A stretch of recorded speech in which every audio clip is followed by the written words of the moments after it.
Welcome to Bodarc Flats, a vast expanse of open prairie waiting for us to come and build trails on it.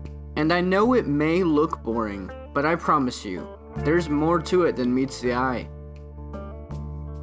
So, before we get to the good stuff, I should explain what the heck Bodarc is. Bodarc originates from the French Bodarc, meaning wooden bow. It was used to refer to trees that were good for making longbows, but these trees are also commonly called hedge apple trees. So why Bodarc?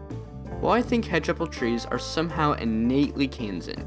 Hedgerows are how we mark off our territory and block the wind.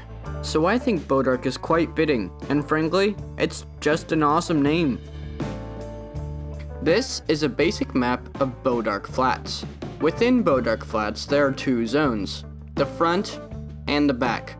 Super creative, I know.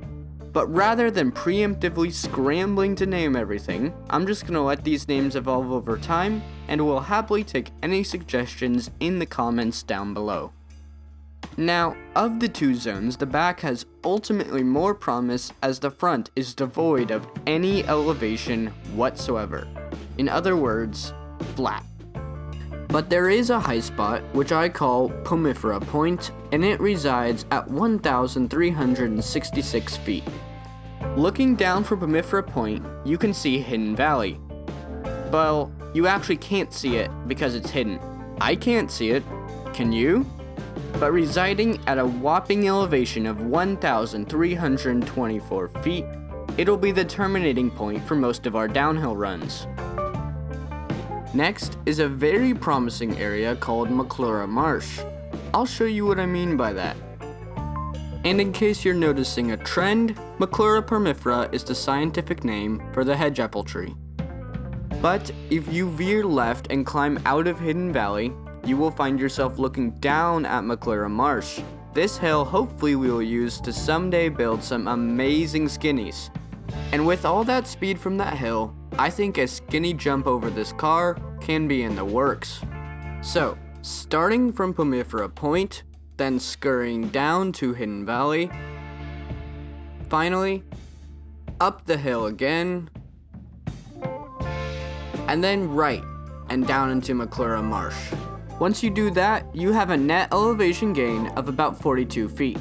However, if we add an 8-foot tall roll-in, we'll have an elevation gain of 50 feet.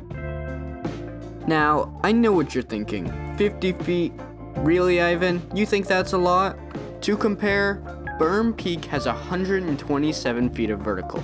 That means we have 2/5 the amount of Berm Peak, which is staggering considering I live in Kansas. Again, people like Matt Jones have shown us that you don't need a lot of elevation for a sick flow line, you just need dirt. And I assure you, we can dig plenty of that. So, there's the tour of Bodarc Flats. We are going to build some epic trails here. Please consider subscribing if you would like to see what we build out here, and comment all of your ideas, please. I need a lot of them. And most likely, I will end up building your ideas. Thanks for watching. Now get out there and find your flow.